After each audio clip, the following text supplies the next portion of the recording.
प्रिया राजवंश ह्या एक अशा अभिनेत्री आहेत ज्यांनी साधारण 7 चित्रपट केले. त्याच्यातले बहुतेक सगळे सुपरहिट झालेले होते. त्यांना प्रचंड नाव, प्रचंड प्रसिद्धी मिळालेली होती.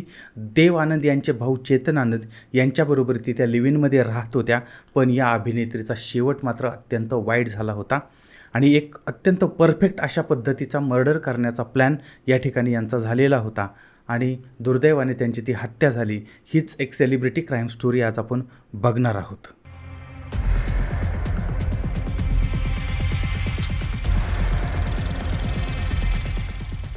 प्रिया राजवंश यांचा जन्म हा 30 डिसेंबर 1936 शिमला या ठिकाणी झालेला होता.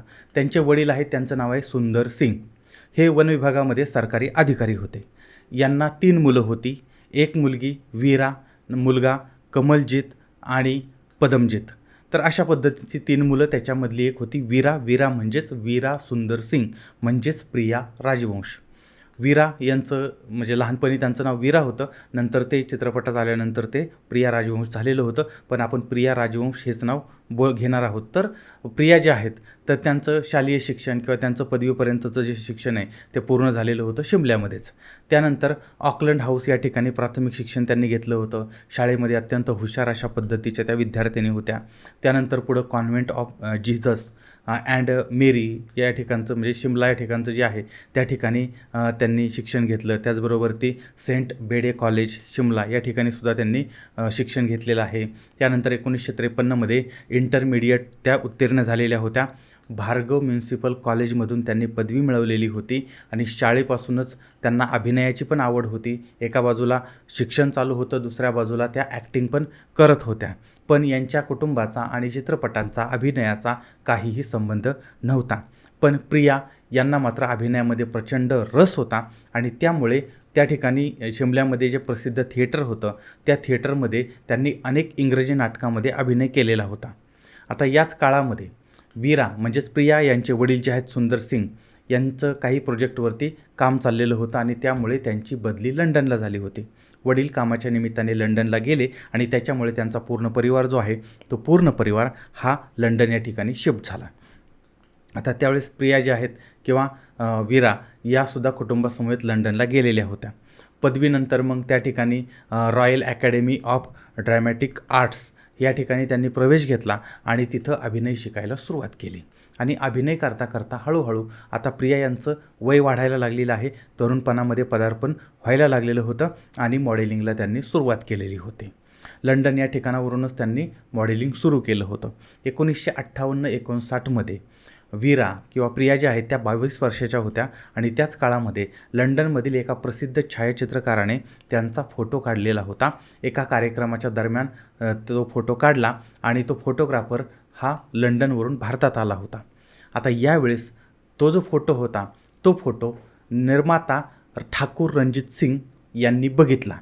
ठाकूर सिंग यांनी तो बघितल्यानंतर आता ते सुद्धा चित्रपट निर्माते होते, दिग्दर्शक होते आणि त्यांनीसुद्धा अनेक चित्रपटांचं निर्माण दिग्दर्शन केलेलं होतं आणि त्याच्याशी चांगला संबंध होता आणि यामुळे त्यांनी तो फोटो बघितला आणि देव आनंद यांचे भाऊ जे आहेत चेतन आनंद यांना तो फोटो दाखवला. आता चेतन आनंद त्या काळामधले प्रसिद्ध दिग्दर्शक होते. त्यांनी प्रिया यांचा फोटो पाहिला. फोटो पाहता क्षणी चेतन जे आहेत ते त्यांच्या प्रेमात पडले. दोघांची भेट झालेली नव्हती किंवा ते कोण आहे, हे कोण आहेत, कोणाला काही माहीत नव्हतं. तरीसुद्धा आता ते चेतन आनंद प्रिया राजवंश यांच्या प्रेमात पडलेले आहेत आणि साधारणपणे 2 वर्षे अशीच गेली आणि याच काळामध्ये प्रिया आणि चेतन आनंद यांची भेट झालेली नसतानासुद्धा मनामध्ये मात्र चेतन आनंद यांच्या प्रिया बसलेल्या होत्या आणि त्या फोटोमुळेच प्रिया राजवंशांचं आयुष्यसुद्धा बदलून गेलेलं होतं.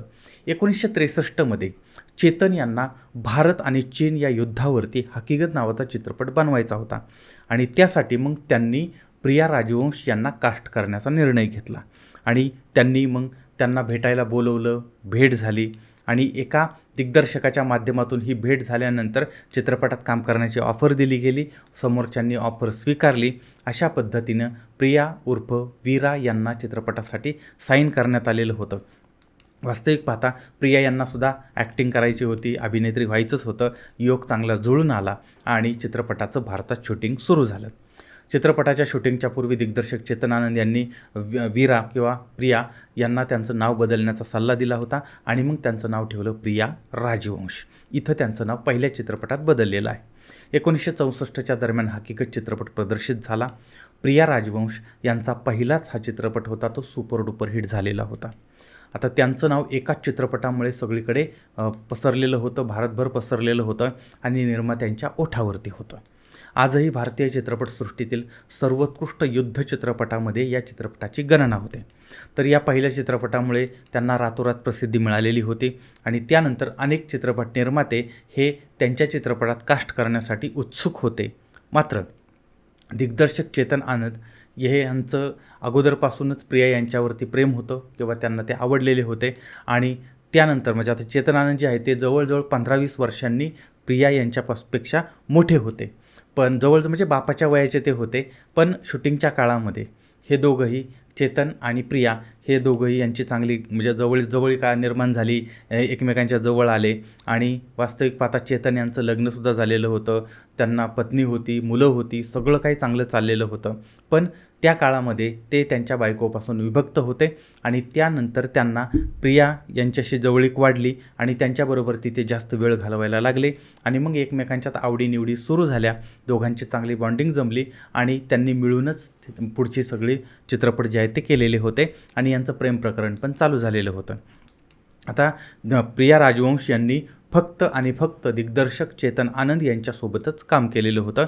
इतर कोणाच्याही दिग्दर्शनाखाली त्यांनी काम केलेलं नाही. यानंतर जवळजवळ 6 वर्षानंतर प्रिया यांचा पुढचा चित्रपट होता हीर रांझा. आता हीर रांझा हा 1970चा भारतीय हिंदी चित्रपट, एक रोमॅन्टिक संगीतमय असा हा चित्रपट होता. चेतन आनंद यांनी दिग्दर्शित केलेला होता आणि त्यांचा मुलगा केतन आनंद जे आहेत त्यांनी हा निर्माण केलेला होता. या चित्रपटामध्ये राजकुमार, प्रिया राजवंश, प्राण, पृथ्वीराज कपूर, अजित, जयंत, सोनिया सहानी, कामिनी कौशल, इंद्राणी मुखर्जी, त्याचबरोबर ती अचला सचदेव आणि टुनटुन ही सगळी मंडळी होती. आता या चित्रपटाचं संगीत होतं मदन मोहन यांचं. पंजाबी कवी वारिस शाह यांनी 1966मध्ये लिहिलेल्या हीर या महाकाव्याचं हीर रांझा या दंतकथेवरती आधारित हा चित्रपट होता. याच्यामध्ये रांझा जो आहे ते होते राजकुमार, अत्यंत देखणा असा हा तरुण आहे आणि एका जमीनदाराची मुलगी आहे हीर म्हणजे प्रिया राजवंश आणि यांचं प्रेम जमतं आणि त्यावरती आधारित ही कहाणी होती, ही स्टोरी होती आणि हा चित्रपटसुद्धा चांगला चाललेला होता. चित्रपटातील गाणी आजही ऐकलीच जातात. बऱ्याच वेळा आपल्याला माहीत नसतं की या चित्रपटातलं हे गाणं आहे, पण मिलो ना तुम तो हम घबराए, मिलो तो आँख चुराए हमें क्या हो गया है, तुम्ही को दिल का राज बताए, तुम्ही से राज छुपाए हमें क्या हो गया है. हे गाणं तुम्ही अनेक वेळा ऐकलं असेल.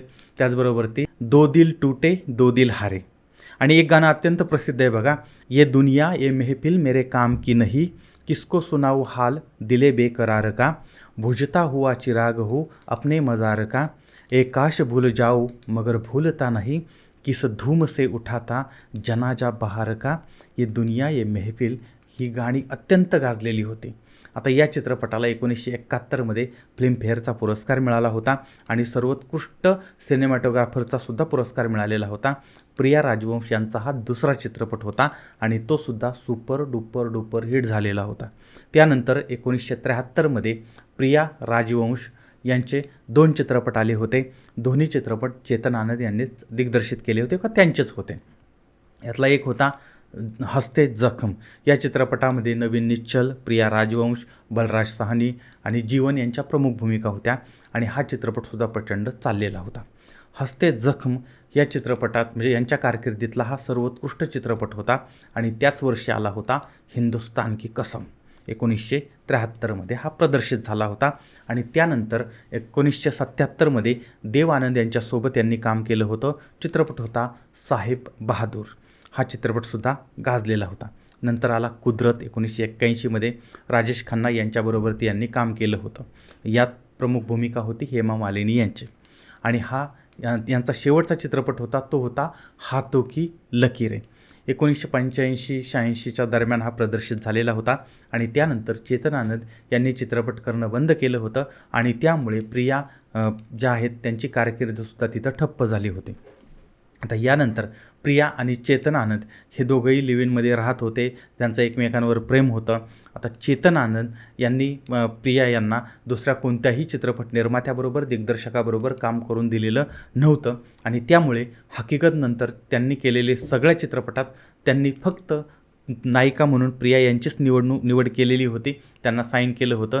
चित्रपट सोडल्यानंतर प्रिया यांनी दूरदर्शनसाठी परमवीर चक्र नावाची एक मालिका होती बघा, तर त्या मालिकेमध्ये त्यांनी काम केलं होतं. त्यानंतर मात्र प्रिया यांची कारकीर्द संपुष्टात आलेली होती. प्रिया राजवंश या त्या काळातील सगळ्यात सुशिक्षित अशा पद्धतीच्या आणि अत्यंत देखण्या अशा अभिनेत्री होत्या. चेतन आनंदसोबत यांचं नाव जोडलं गेलं होतं आणि त्यावेळेस त्यांच्या आईवडिलांनी त्यांना समजावलेलं होतं की त्यांचं वय जास्त आहे, त्यांचं लग्न झालं आहे, त्यांची मुलं मोठी झालेली आहेत, त्यांच्या नादी लागू नको. तरीसुद्धा आईवडिलांचं ऐकलं नाही, घरच्यांचं जुमानलं नाही आणि विवाहित चेतन आनंद यांच्याबरोबर ती प्रिया राजवंश यांनी जवळीक साधली. यांनी लग्न केलेलं नव्हतं, पण दोघंही जुहू या ठिकाणचा रुईया पार्क या ठिकाणचा जो बंगला आहे त्या ठिकाणी एकत्र राहत होते, लिव्ह इन रिलेशनशिपमध्ये राहत होते.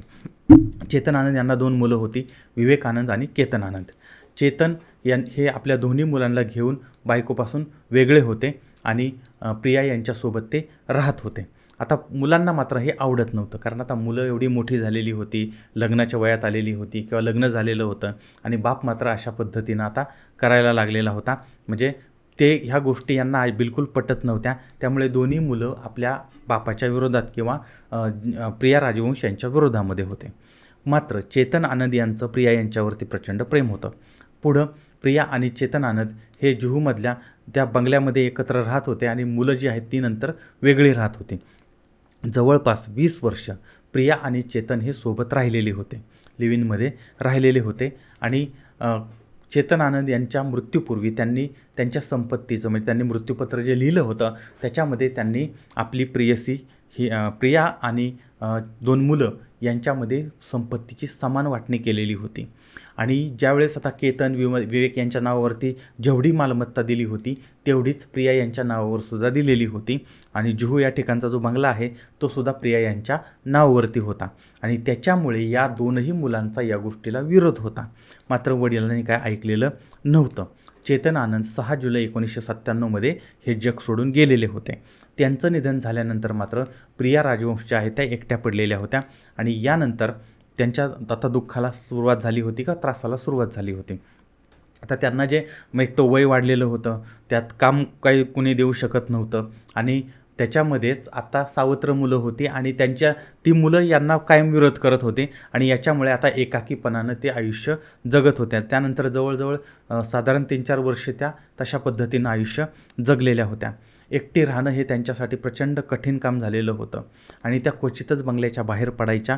चेतन आनंद यांच्या मृत्यूनंतर त्यांच्या मृत्यूपत्रामुळे ह्यांचं प्रकरण मुलांच्यामधलं आणि यांचं जे आहे ते प्रकरण प्रचंड तापलेलं होतं आणि पुढचे काही वर्ष हा वाद चालू होता आणि त्याच्यामुळे एकतर एकटेपणा आलेला, त्याच्यात काम नाही, त्याच्यामध्ये भले संपत्ती असेल पण त्या संपत्ती असूनही उपयोग नाही, कारण एकतर संतती नाही आहे, संसार नाही आहे, जवळचं कोणी नाही आहे, आपुलकीचं कोणी नाही आहे आणि यावेळेस मग प्रिया ज्या आहेत त्या प्रचंड खंगत चाललेल्या होत्या, खचत चाललेल्या होत्या आणि 27 मार्च 2000 प्रिया राजवंश यांचा मृतदेह त्यांच्याच बंगल्यामध्ये आढळलेला होता. ही माहिती जुहू पोलिसांना मिळाली. पोलीस घटनास्थळी पोहोचले. बॉडी पडलेली होती.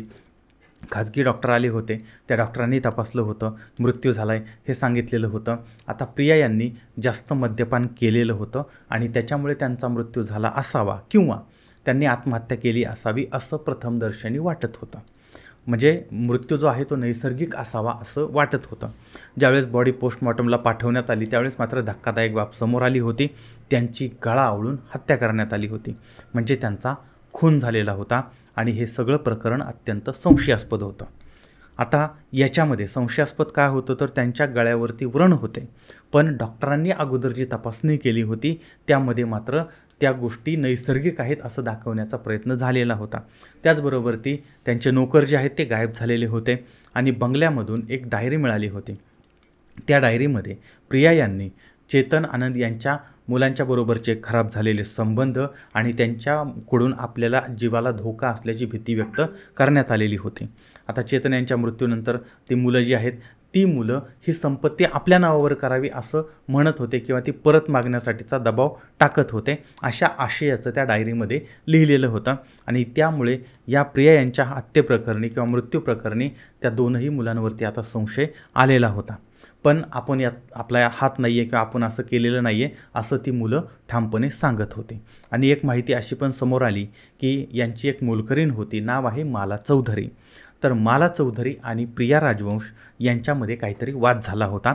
तो वाद काहीतरी 4,000 रुपयांचा होता आणि त्या विषयावरून मालानं आणि तिचा एक सहकारी अशोक चिन्नास्वामी या दोघांनी मिळून त्यांची गळा आवळून हत्या केलेली होती, हे समोर येत होतं. आता यानंतर यांना अटक झाली होती. त्याचबरोबर ती 2 मुलं जी आहेत ती चेतन आनंद यांची मुलं त्यांनासुद्धा ताब्यात घेण्यात आलं होतं, कारण यांनीच हा कट रचला आहे असा त्यांच्यावरती संशय होता. आता पुन्हा अशी नवीन माहिती समोर आली की प्रिया यांचं चेतन आनंद यांच्याबरोबर लग्न झालेलं नव्हतं, पण मृत्यूपत्र वगैरे बनवलेलं होतं, सामान हिस्सा देण्यात आलेला होता. याचा मुलांना राग होता आणि प्रिया ज्या आहेत त्या जुहू या ठिकाणचा बंगला जो आहे तो बंगला त्या विकणार होत्या. त्यांना काहीतरी गरज होती आणि त्याच्यामुळे मग त्या मुलांनी नोकरांना हाताशी धरलं आणि अशा पद्धतीनं त्यांची हत्या घडवली अशी सुद्धा माहिती समोर आलेली होती. पण ह्या वेगवेगळ्या प्रकारच्या माहिती समोर येतात. पण आता ज्यावेळेस या 4 जणांना अटक करण्यात आली, 2 नोकर आणि 2 मुलं यांना ताब्यात घेण्यात आलं होतं, त्यानंतर शिक्षा पण झालेली होती. त्यानंतर पुन्हा जामीन मिळाला, नंतर पुन्हा ते बाहेर आले, नंतर पुन्हा खटला चालू आणि खटला चालू अशा पद्धतीनं सगळं चालू आहे. आता अजूनही ही हत्या नक्की कोणी केली होती, का केली होती याच्यासमोर प्रश्नचिन्ह आहे. तर जी माहिती समोर होती ती मी तुमच्यासमोर मांडलेली आहे आणि याच्यामध्ये आता सन्मान्य न्यायालयात खटला चालू आहे, त्याच्यामधून आता भविष्यकाळामध्ये काही समोर येईल ते आपण पाहूया. पण अशा पद्धतीनं एका अभिनेत्रीचा दुर्दैवी शेवट झालेला होता. या सगळ्या प्रकरणामधून आपल्याला धडा काय मिळतो? आता ज्या घटना घडल्या त्या घटना आपण बदलू शकत नाही, पण यातून धडा काय मिळतो? तर पहिली गोष्ट, लिव्ह इनमध्ये राहणं किंवा लग्न न करता राहणं, कोणत्याही नात्याला जर एक टॅग नसेल, कोणत्याही नात्याला जर एक नाव नसेल, तर ते नातं असूनसुद्धा नसल्यासारखं आहे. आणि त्यामुळे अशा पद्धतीनं राहणं हे शेवटी आता ज्याचं त्याला पटतं आणि ज्यानं त्यानं ज्याचा त्याचा विचार करावा, पण लग्न न करता राहणं हे योग्य नाही असं मला वाटतं. तुमचं मत काय आहे?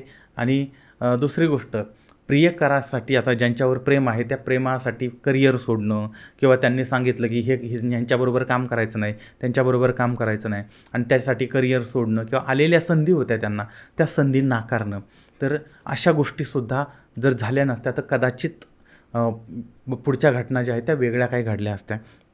आणि सगळ्यात महत्त्वाची गोष्ट की आपण तरुणपणामध्ये ज्यावेळेस दुसऱ्यावरती अवलंबून राहतो त्यावेळेस म्हातारपणामध्ये आपल्याला कुणीही आधार मिळत नाही.